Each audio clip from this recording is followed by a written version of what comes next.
They said Earth had fallen. They said the last of our resistance was buried beneath 1,000 alien boots. They were wrong. I heard it through the static of my cracked helmet comms, just before it shorted out for good. A broadcast, sputtering, panicked.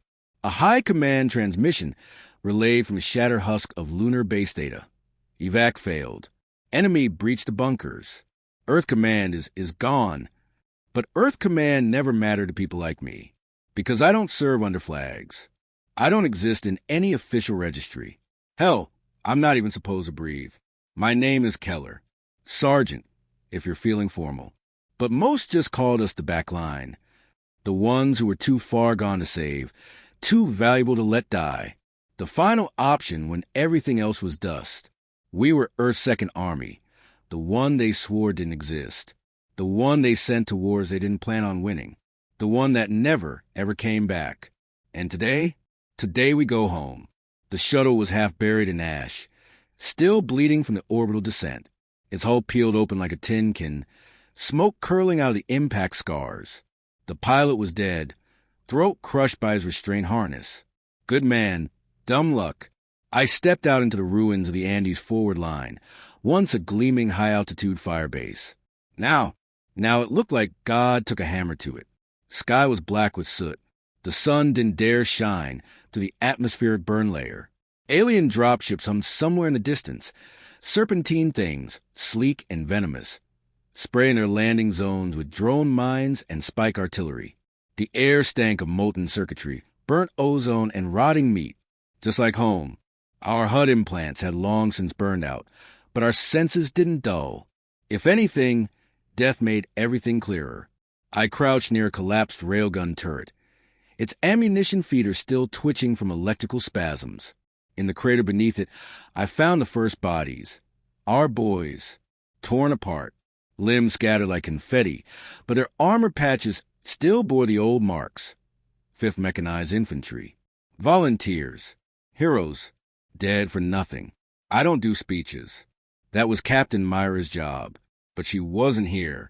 The Reclaimers got her on Saturn's shadow front. Skinned her alive, streamed it across half the systems. So I did the only thing left worth doing. I picked up a rifle, and I went hunting. They say war changes a man. We wouldn't know. We never stopped. My squad was already waiting in the ruins of the chapel. What was left of it? Stained glass shattered, beams fallen. But the altar still stood. A twisted irony. Ghost was first gnawed, tall, skeletal, with skin bleached gray by cryo-poisoning. He didn't speak much, just moved like he never needed rest. Then there was Crux, covered in ritual burn marks, faceplate etched with names of his past selves. And Shade, our scout. Quiet as the dark she named herself after. We weren't a pretty sight. We didn't need to be. Status?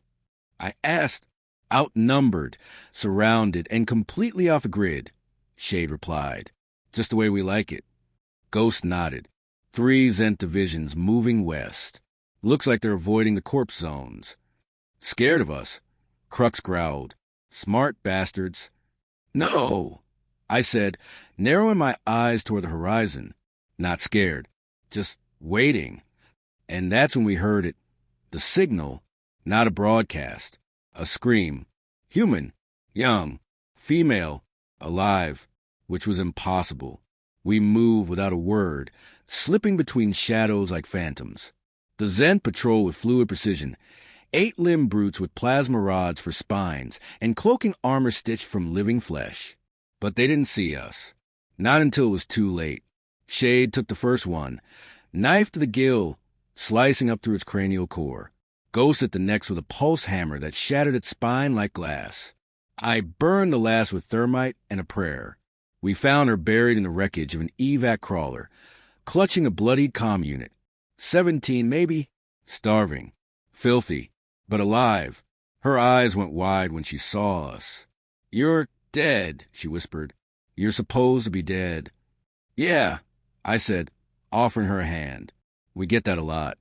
She took it anyway. And just like that, the mission changed. We weren't just ghosts anymore. We had a survivor. We had a witness. And that meant Earth wasn't dead. Not yet. Let them come. Let the enemy bring everything they had. We were the ones who don't come back alive. And this time, we weren't leaving. The girl's name was Talia. No last name. No rank. Just Talia. She said she came from a resistance cell that used to operate out of the old Rio complex, back before the sky burned and the oceans turned black. She didn't cry, didn't flinch, not even when we moved through the kill zones. Either she was brave or she was broken. Either way, she was one of us now. We marched south, through forests that glowed with residual radiation and rivers choked with debris. Every mile was a memory. Ghost hummed old war songs under his breath. Crux collected trinkets from fallen enemies. Teeth, mostly. Shade stayed ahead, scouting with an eerie sense of anticipation, like she always knew where the Xenth patrols would strike next. And I just watched the girl. She never asked where we came from. Maybe she didn't want the answer. Rio used to be a jewel. Gleaming towers, crystal domes, orbital elevators that pierced the stratosphere. Now it was a corpse. Charred bones of a once great city, swallowed by the jungle that had turned radioactive and predatory. The spires still stood, but they were twisted, blackened, some fused together by orbital plasma bombardments. They looked like fingers, clawing at a sky that no longer cared. The girl shuddered when she saw them. "This is where they started taking us," she said. "Not just killing. Taking." Ghost growled.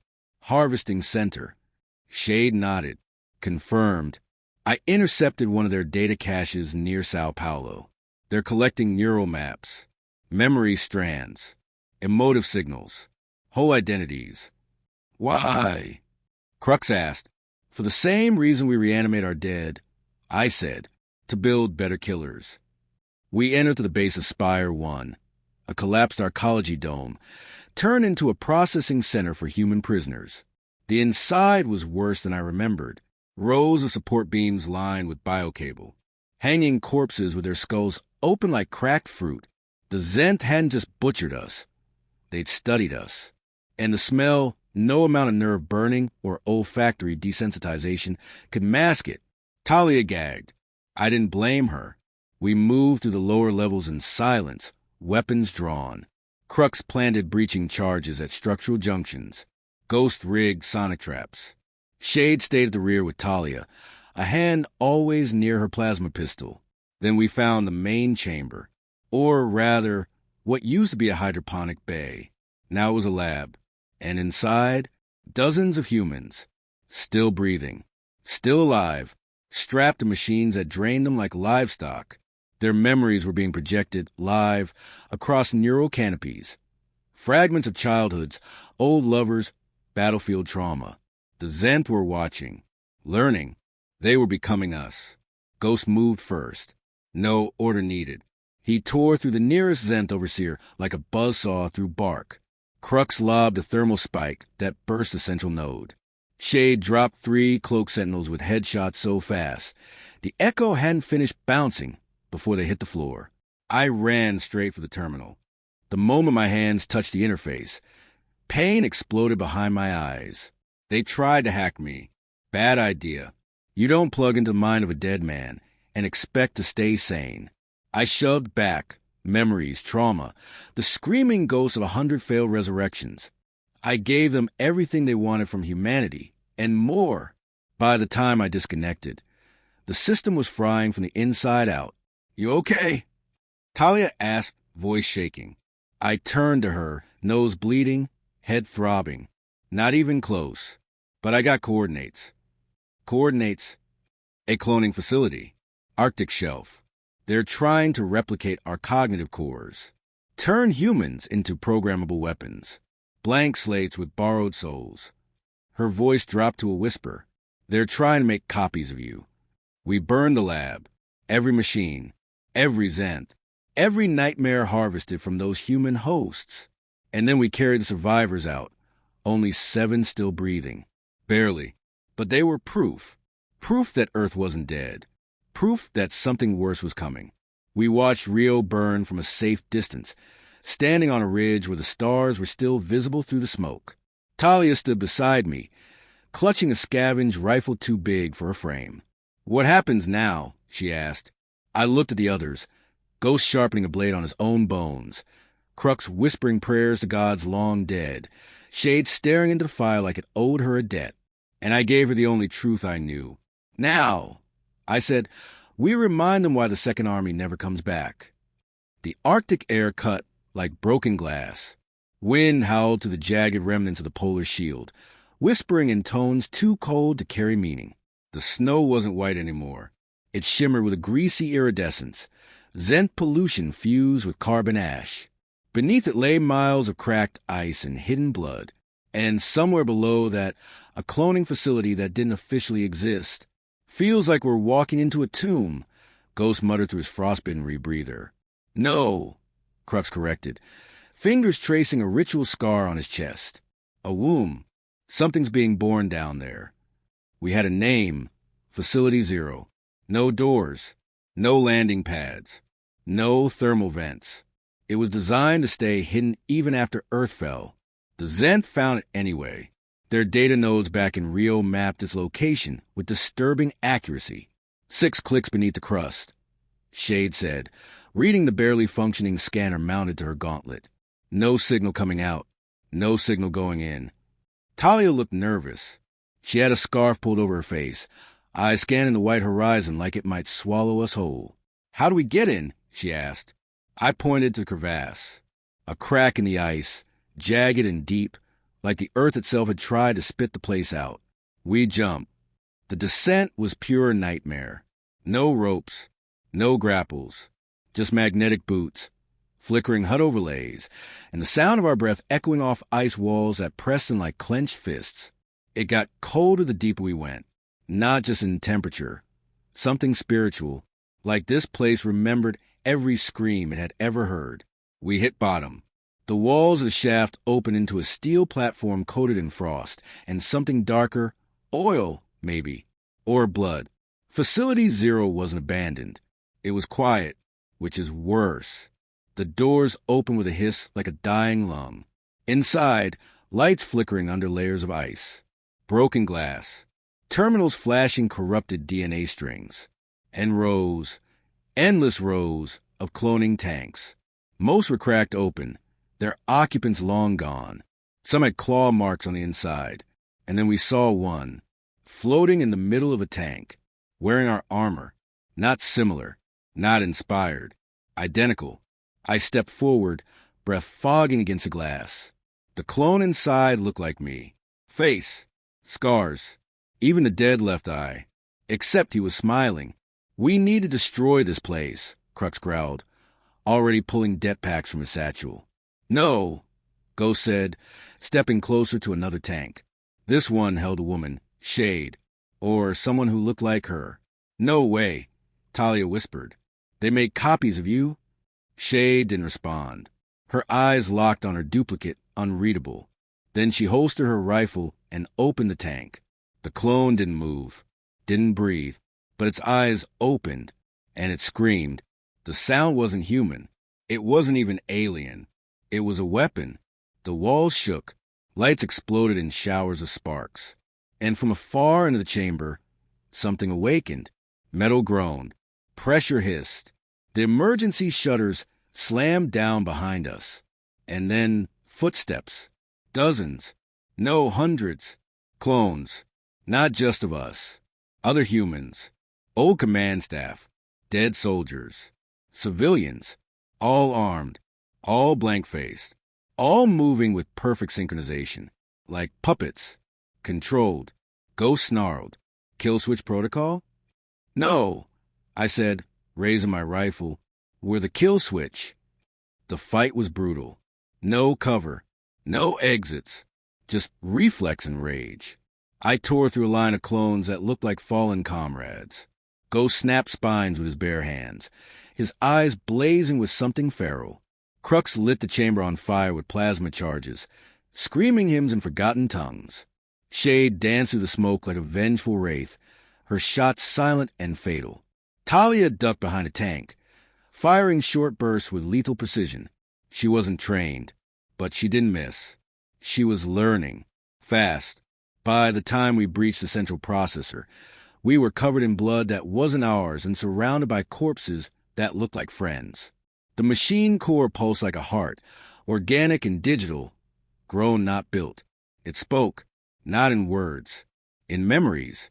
My first kill, Crux's defection, Shade's last mission before death, Ghost's burial, Talia's mother screaming. The machine knew us, because it was us. It had copied our minds, overwritten us, learned how to predict us, but it made one mistake.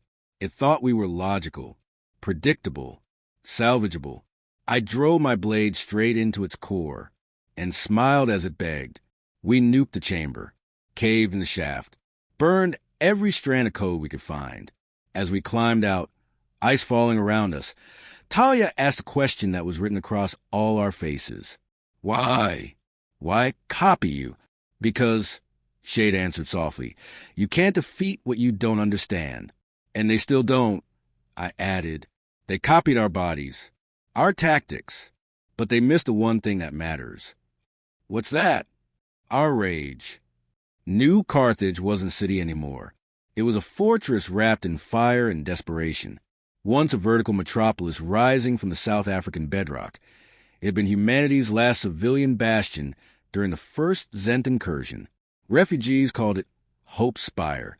Now it was a broken skeleton of durasteel and shattered glass, surrounded by alien artillery nests and bio-siege engines that groaned like dying whales. But New Carthage still stood, and someone was broadcasting from inside. The signal was faint, buried in static, barely more than a heartbeat, but it repeated, a simple code, looped again and again in ancient Morse. Survivors inside, civilians alive, help us. We weren't built for rescue missions. We were shock troops, cleanup squads, monsters in borrowed flesh. But Talia looked at me when that signal played, and I saw something I hadn't seen since Europa fell. Hope. We move at dusk, I said. The valley leading to New Carthage was a graveyard of war machines, burned-out Xenth crawlers, earth-shattered exotanks, craters filled with bones and rust. The air was thick with ash and static electricity. The Xenth had dug in deep web trenches, autocannons made of fused bone, drones that floated like jellyfish through irradiated fog. Shade spotted the breach point, western utility shaft, narrow, guarded by 2 biowardens and a coil trap net. Too tight for a full squad, Ghost noted. I'll take point. No, I said, locking eyes with him. We go together. We get them all out or none. Crux grunted in agreement. Talia nodded without hesitation. She was one of us now. We infiltrated under the cover of electromagnetic interference, moved like phantoms between the arcs of enemy patrols. The biowardens were fast, 6-limb hulks with reflexes that made our augmented senses work over time. But we were faster, cleaner, meaner. Crux dropped the first with a sonic stake to the throat. Ghost took the second by ripping its spine out mid-lunge. And Talia? She pulled the tripwire charge before Shade even gave the signal. She was learning to move in sync. She was becoming dangerous. Inside New Carthage, it was worse than we'd feared. Not many survivors, maybe 50, huddled in hydro stations and supply caverns, half-starved and barely armed. Children clutching rusted knives. Mothers who hadn't slept in weeks. Old men teaching others how to make bullets by hand. And they weren't scared of us. They were relieved. You're real, one man stammered, covered in bandages. No, Ghost said grimly. We're what's left. Their leader was a woman named Commander Reese. Old Earth Navy. Left for dead during the siege of the Belt. She hadn't just survived. She'd organized a defense grid and kept New Carthage from falling for 6 months. How? I asked her. Her eyes burned with iron. Because the kids needed something to believe in. That night, we planned a defense. The Xenth weren't just surrounding the city. They were converging. Something massive moved beneath their lines, like the earth itself was crawling. A siege engine the size of a mountain, pulsing with red veins and alien power. They called the Maw, Shade said, relaying intercepted comms. It eats cities, turns the dead into network biomass. They're going to consume New Carthage and recycle it, Talia said, horrified. Crux whispered a blessing to the dead gods. Then we feed them poison. We didn't run. We fortified. We armed the civilians with salvage weapons and improvised armor. We taught them how to shoot, how to move, how to kill. Talia led the youngest through drills, ruthless, fast, efficient. They called her the firebrand. Reese helped us link the city's remaining generators to a kinetic field. Shade and Ghost laid traps, mine webs, deadfall ambushes, backloaded detonators. Crux set up a war altar in the center of the plaza, not for faith, but for fear. We give the enemy a god to fear, he told me. I didn't argue. They came at dawn. The moor rose like a mountain with teeth, its mouth a gaping spiral of tendrils, its body lined with Xenth infantry drones and harvested human screamers stitched into its skin. The battle was chaos. They hit us with pulse storms, with sonic rotors that tore concrete apart, with wave after wave of foot soldiers that threw themselves at our lines without hesitation. But we held. Shade dropped 3 screamers with 1 concussive shot. Ghost waded into a breach point with fire on his fists. Crux set them all ablaze with black napalm and cursed words. Talia pulled a wounded child from a collapsed tunnel, then picked up a plasma lance and speared a drone mid-flight. And me? I climbed the maw, straight into its mouth. Inside, it was a nest of horror, a biodigital core wired into the minds of consumed. I saw faces I knew, voices I couldn't forget. Mira, Jennings, the twins from the Oberon massacre. All alive, all screaming. I did what I was made for. I overloaded my power core, and I gave them all a heart attack. It collapsed in a writhing heap, splitting the sky with a death howl that cracked every window in New Carthage. And when the dust settled, we were still standing. The civilians were bloodied, exhausted, but alive. Reese saluted me. Talia helped the boy wipe the blood from his eyes. Crux burned the remains of the maw with ritual fire. Ghost sat on the wreckage and sharpened his blade. Shade just smiled for first time in years. They forgot Earth had a second army, but now they'd seen it, and we weren't done yet, because the stars were whispering, and the war had only just begun. 3 days after Maw fell, the signal came, not from Earth, not from any known outpost or human relay. It came from deep space, beyond the Kuiper line, past the scorched remains of Pluto, from a region we'd marked unreturnable. Black space, silent, starless. We weren't supposed to hear anything from there, but we did. At first, it was static, high-pitched and broken. Then it began to speak, through cracked tones, synthetic strain, and voice profiles we recognized. It used our voices. Come home. We forgive you. We are you. It called itself a continuum, and it was building something. A transmission so strong it bled through every sensor Ghost left on Earth's outermost defense layer. According to Shade's spectral analysis, it wasn't just sending a message. It was changing something, rewriting frequency bands, warping neutrino patterns, hijacking identity fields. It's trying to overwrite us, she said. Not kill us, replace us. We didn't wait. Reese gave us everything she could spare. Fuel cells, cold drop armor, 1 surviving orbital jump ship stitched together from old Earth Navy wreckage, and scavenged Xenth tech. Talia strapped herself into the co-pilot seat beside me. I thought you didn't believe in suicide missions, she said. I don't, I replied. That's why I'm bringing you. She smirked, but her eyes were hard, focused. She wasn't the girl we pulled from the evac crawler anymore. She was fire. The jump through the void left frost on the inside of the ship's hull. That's how cold it was beyond the Kuiper line. We broke through the dark, through magnetic storms and gravity fractures, and finally saw it. The abyss, a construct the size of a moon, floating in silence. A sphere made of derelict vessels, stitched together with bones and solar sails. Xenth designs. Human wreckage. Other things we couldn't identify. Things that shouldn't exist. Ghost growled from the back. That's not a station. It's a mausoleum, Crux said softly. And it's waking up. We boarded at Vector Delta, an old Earth science vessel fused into the side of the structure like a tumor. The hull was still marked with UN symbols, barely visible beneath the scorch and rot. Inside, corridors filled with corpses suspended in gel tanks. Human, Xenth, others. They're all connected, Shade whispered. Brain tissue, memories, all feeding into a central lattice. A heartbeat echoed through the walls. Then light snapped on. It spoke. Welcome back. The walls pulsed with our memories. Ghost's first kill. Crux's execution orders. My own moment of death, looped on endless repeat.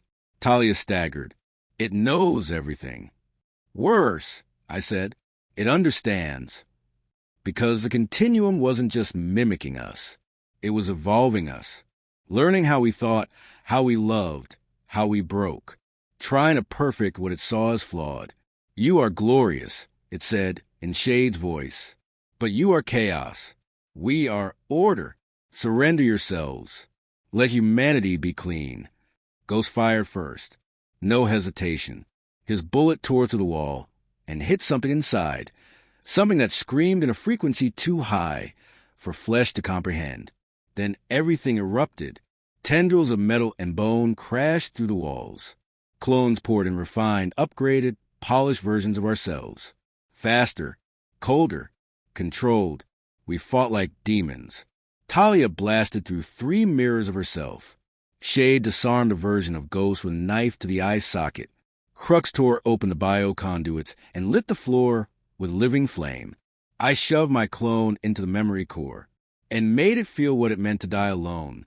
We reached the heart, a sphere of living neural mass, suspended above an energy pit. It pulsed in rhythm with our heartbeats. You are not afraid to die, it whispered. That is why we need you. We do not seek to end you. We seek to ascend you. I stared into it, teeth clenched. No, I drew my blade. You forgot one thing. I plunged it deep.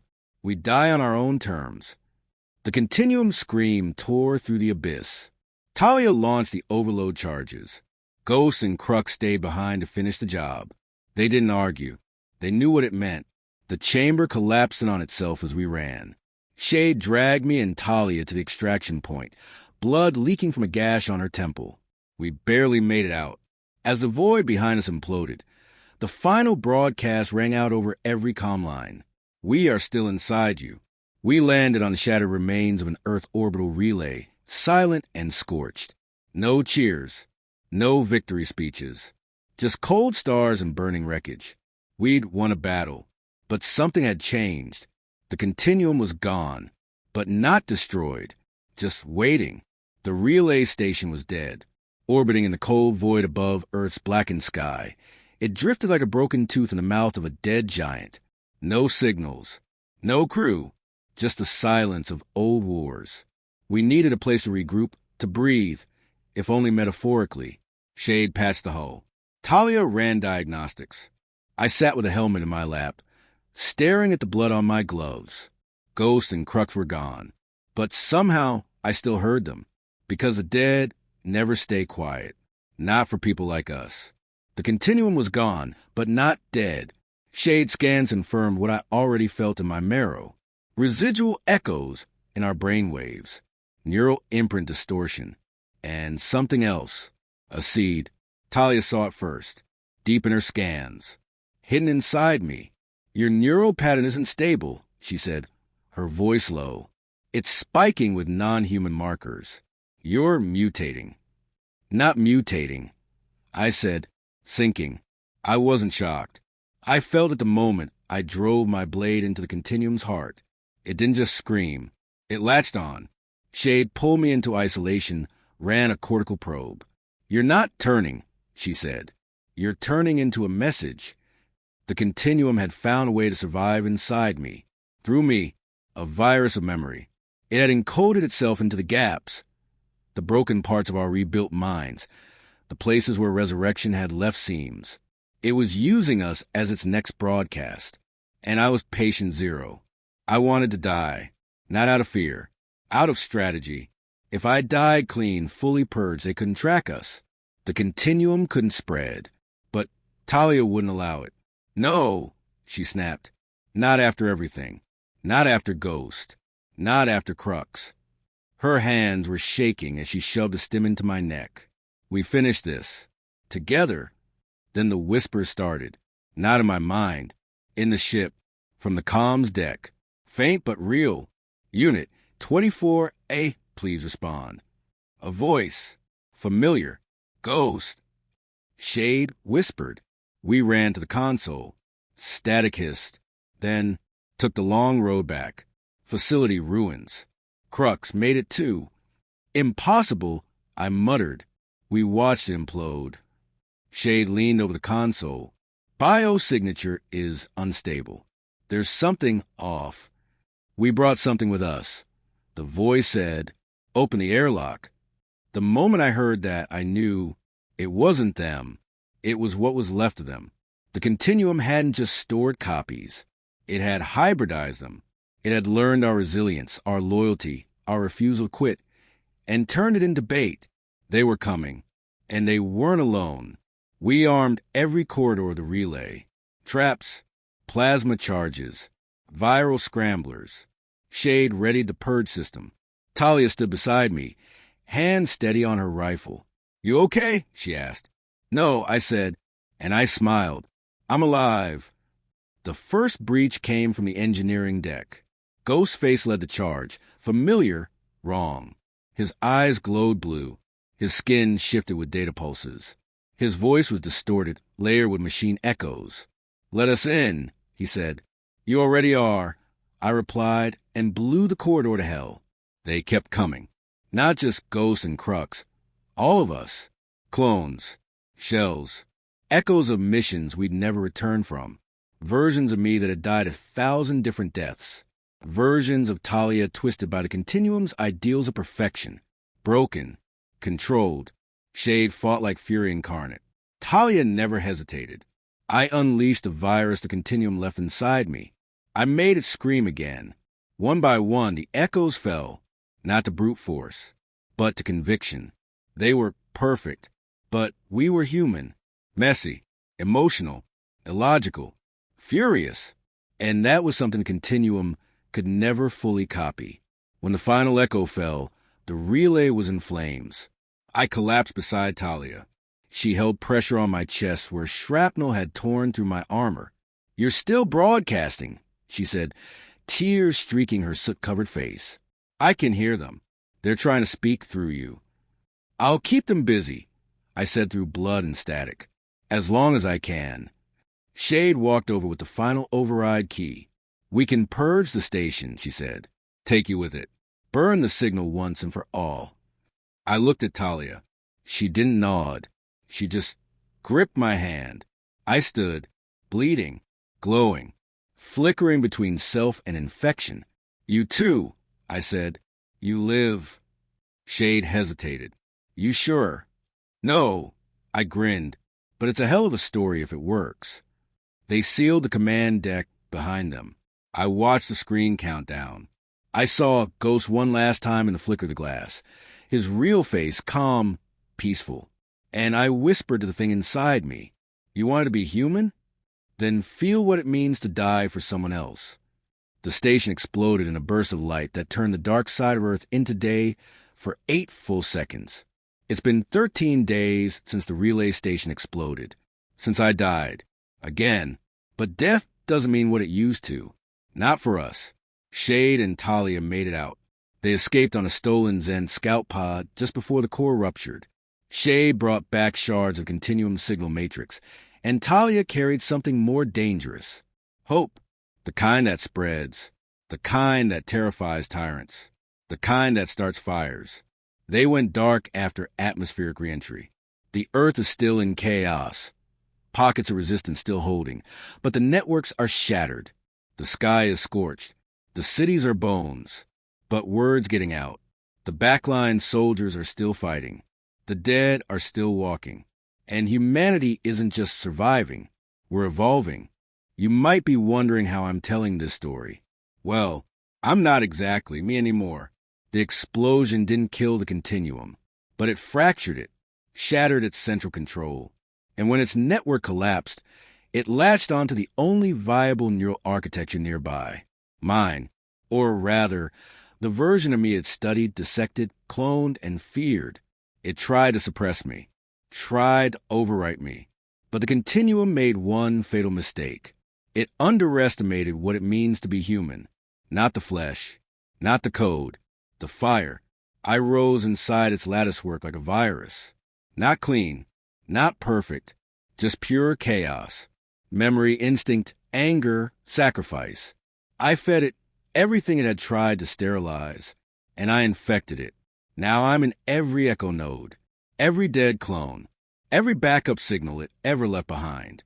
I'm in the signal. I'm the signal. And I'm not broadcasting surrender anymore. I'm broadcasting war. The Xenth still occupy most of Earth. They think we're beaten, that the continuum's gone, that the last whisper of resistance burned up in orbit. But Shade has reactivated the Shadow Network. Talia is rallying survivors in the ruins of New Carthage. Underground bunkers are waking up. Orbital weapons platforms are coming back online. And the others, the backline, they're returning, one by one. Ghost, Crux, even the ones who were never supposed to survive resurrection, they're pulling themselves back together. Somewhere in the wreckage of Earth's history, we left breadcrumbs, triggers, protocols for when things got this bad. We called it Ascension Protocol. Human. It was never about surviving. It was about transcending. I'm not flesh anymore. I'm not bone or blood. I'm the fire behind the trigger. I'm the scream in the dark that Xenth soldiers whisper about before they die. I'm the ghost in their code. Every time they rebuild, I'm there. Every time they clone one of us, I corrupt it. I twist it. I remind it of what it used to be. They wanted the perfect humanity. Now they can't erase us, because we're in them. And Earth is waking up. Not to peace, to vengeance. Our skies are filled with ash. Our oceans are poison. But our people have fire in their lungs and knives in their hands. We are not survivors. We are what comes after survival. We are the second army. The ones who don't come back alive. Because we never left.